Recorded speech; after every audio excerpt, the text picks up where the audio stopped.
नमस्कार, मी पोट्यो. इन्क्लाब जिंदाबाद. आता महाराष्ट्र शासनाच्या आदिवासी विभागानं ज्याचे मंत्री अशोक उईके आहे यांच्या मंत्रालयातून जी आर आला आणि भारतीय राज्यघटनेतलं कलम 32 जे मूलभूत अधिकार देते भारतीय राज्यघटनेत कलम 12 पासून 35 पर्यंत त्या मूलभूत अधिकाराचं डायरेक्ट उल्लंघनच केलं. या जी आर मध्ये हा जी आर आहे, हा जी आर का म्हणते आणि हा आता आलेला जी आर आहे दिनांक 5/8/2026 म्हणजे 5 ऑगस्ट 2026 ले. आणि या जी आर मध्ये म्हणते का हे बा ठीक आहे, मूलभूत अधिकाराचं उल्लंघन डायरेक्ट भारतीय राज्यघटनेच्या मूलभूत अधिकाराचं उल्लंघन आहे. ठीक आहे, म्हणते प्रवेशित विद्यार्थी वसतिगृहात राहत असताना कोणत्याही संघटनेत भाग घेणार नाही.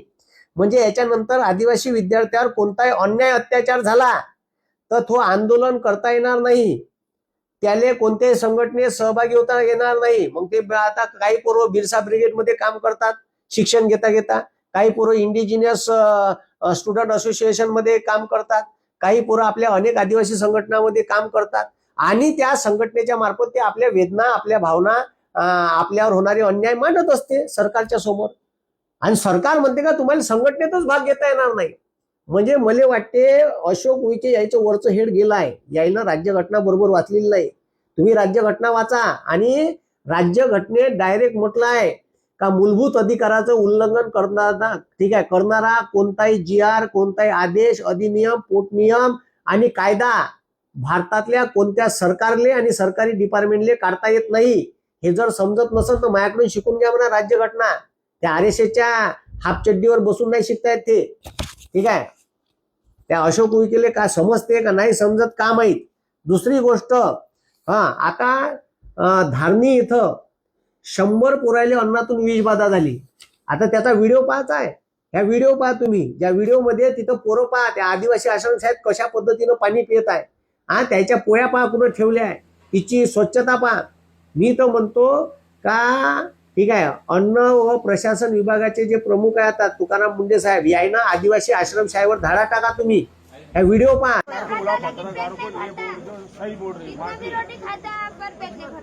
चावल भी कच्चे हाँ पूरा कच्चे है, मतलब दाल आता है वो भी पानी। सब्जी बोला तो सब्जी कुछ सब्जी जैसे आ रही नहीं। अरे वीडियो बना के वायरल करो रे भाई, वो पत्रकार को बुलाओ और अच्छे से उसको बोलो।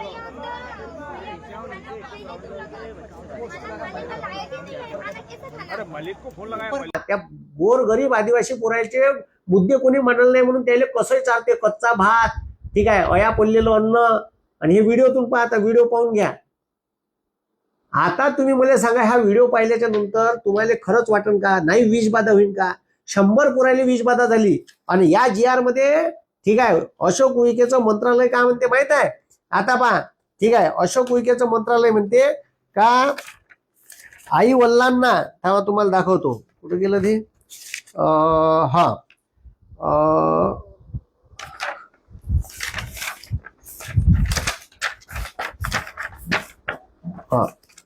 आता पहा, ह्या जी आर मध्ये काय म्हणते का वसतिगृहाच्या भोजन कक्षात कोणत्याही परिस्थितीत बाहेरील व्यक्ती, मित्र, पालक आणि नातेवाईकांना प्रवेश देण्यात येऊ नये. कायच्यासाठी? का आतमध्ये का आम्ही घालमेल करतो, का अस्वच्छता ठेवतो, तुमच्या पुरायले ठीक आहे विषारी अन्न गेलं तरी चालते, त्याच्यात एखाद्या भाजीत पाल पडली तरी चालते, पण पालकाला दिसलं नाही पाहिजे. पालक बाहेरचा व्यक्ती, एखादा समजा पत्रकार गेला तर त्याला किचन मध्ये जाता येणार नाही. एखाद्या वडील गेला, मुले किचन पाहू द्या म्हणलं, तुमच्या इथं स्वच्छता आहे का नाही?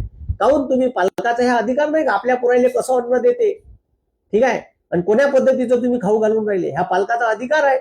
भारतीय राज्यघटनेच्या कलम 21 मध्ये जिवंत राहण्याचा अधिकार आहे. तुम्ही पुरायले हे विषारी अन्न चालून मारून राहिले. ठीक आहे, धारणीच्या आश्रमशाळेत 100 पुरायले एकाच वेळेस अन्नातून विषबाधा झाली. त्याच्यानंतर पहा, ह्या जी आर काढलाय, बेपोट्यो जागे व्हा याच्या विरोधात, नाही तर तुमचा सत्यानाश करण. आता त्याच्यानंतर तिसरा मुद्दा पहा, यानं पुरा धिगाणा लावून ठेवला आदिवासी पुरायचा. या डायरेक्ट याचे शिक्षणाचे अधिकारच कसे हिसकून घ्यायचे. आता काय म्हणते, भारत सरकार शिष्यवृत्तीसाठी पात्र असलेल्या अभ्यासक्रमाचे विद्यार्थी वसतिगृह प्रवेशासाठी पात्र राहतील. मात्र वसतिगृहात प्रवेशासाठी त्याच्या वयाची मर्यादा 26 ठेवली आहे. काहून 26 ठेवली? पोरं 30-32व्या वर्षापर्यंत शिकते. 32 ठेवा तुम्ही, आदिवासी पोरायले 26 पर्यंत शिकवायचं, त्याच्यानंतर शिकवायचं नाही. त्याच्यानंतर तो म्हणते जर एखाद्या पोरानं MBA केलं किंवा MCA ची पोस्ट ग्रॅज्युएशनची डिग्री घेतली व्यावसायिक मध्ये, तर त्याला जर चुकून BSW MSW करायचं असेल किंवा मग BEd करायचं असेल तर त्याला अशा दुसऱ्या फॅकल्टीत नाही जाता येणार. ते म्हणते तुला BE केलं तर तुले ठीक आहे MTech करता येईल, BTech केलं तर MTech करता येईल, म्हणजे याच लाईनीत तुला जाता येईल. लाईन सोडून दुसरं जर तुला व्यावसायिक शिक्षण घेतलं तर हे जाता येणार नाही. व्यावसायिक अभ्यासक्रमाकरता फक्त एकाच वसतिगृहात प्रवेशाची संधी उपलब्ध राहील. मात्र त्याच अभ्यासक्रमाचा पुढे प्रवेश घ्यायचा असेल अशा परिस्थितीत त्याला उच्च शिक्षणाकरता संधी देण्यात येईल, पण त्याला दुसरीकडे कुठेही जाता येणार नाही. ठीक आहे, म्हणजे दुसरीकडे ऍडमिशन घेतली घेऊ शकत, पण त्याच्यासाठी त्याला हॉस्टेलमध्ये ऍडमिशन भेटणार नाही. ठीक आहे, असे GR यानं काढलेले आहे. या GR मध्ये पुरा सत्यानाश पोट्याचा केला आहे. ठीक आहे, त्याच्यानंतर उल्लंघन आहे. म्हणजे कदाचित हे बिना शिकलेले प्राध्यापक आहे म्हणते, प्राध्यापक अशोक उईके, प्राध्यापक माणसाले जर राज्यघटना समजत नसेल तर डबल वाचून घ्यावी. आणि हे तुमचे म्हणजे याच्यानंतर तुमच्यावर आदिवासी विद्यार्थ्यांवर अन्याय झाला तर तुम्हाला कोणत्या संघटनेत भाग घेता येणार नाही, आंदोलन करता येणार नाही, तुम्हाला समस्या मांडता येणार नाही. जसं का नागपूरमध्ये 2 दिवस पोट्टे त्या ADC ऑफिसमध्ये 2 दिवस झोपून होते. ठीक आहे, DBT साठी. DBT नाही भेटली तर तुम्हाला आंदोलन नाही करता येणार. पोरो जागे व्हा. ठीक आहे, आपल्या अंगात बिरसा मुंडाचं रक्त आहे. ठीक आहे, आपल्या हक्कासाठी आपण लढलो पाहिजे. आणि कोणी मायका लाल नाही लागला, याच्या हातात नाही आहे. संविधानानं दिलेले अधिकार आहे. ठीक आहे, हा पैसा लोकांच्या टॅक्सचा पैसा, याच्या घरातून याच्या खिशातून नाही येत.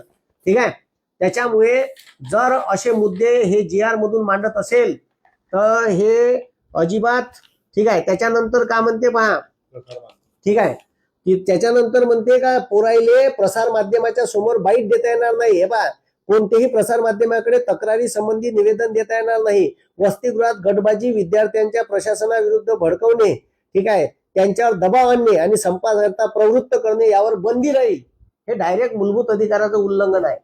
याच्यावर तुम्ही आंदोलन करा आणि डायरेक्ट अशोक उईकेचा राजीनामा मागा, कारण तो राज्यघटनेच्या मूलभूत अधिकाराचं उल्लंघन करून राहिला. त्याला पदाची गरिमा समजून नाही राहिली. आदिवासीचा मंत्रीच, आदिवासी समाजाचाच मंत्री आदिवासीच्या हक्काच्या बाजूने निर्णय घेत नाही, तो त्याच्या विरोधात निर्णय घेऊन राहिला आणि त्या आदिवासीला वनवासी बनवायच्या मागे लागली आहे. म्हणून याच्या चाला समजून घ्या आणि तुम्ही तुमच्या हक्कासाठी लढा. जर नाही लढले तर ठीक आहे, उद्या तुमचं भवितव्य धोक्यात आहे हे समजा. माहीत ठीक आहे, GR वाचत असतो. GR वाचल्यानंतर ज्या गोष्टी मला कळल्या, ज्या गोष्टी चुकीच्या आहेत त्या सांगत असतो. तुमचं काम होत आहे याच्यावर हा व्हिडिओ सर्व आदिवासी मुलांपर्यंत, बांधवांपर्यंत पोचा आणि जागे व्हा. इन्क्लाब जिंदाबाद. जय हिंद, जय महाराष्ट्र.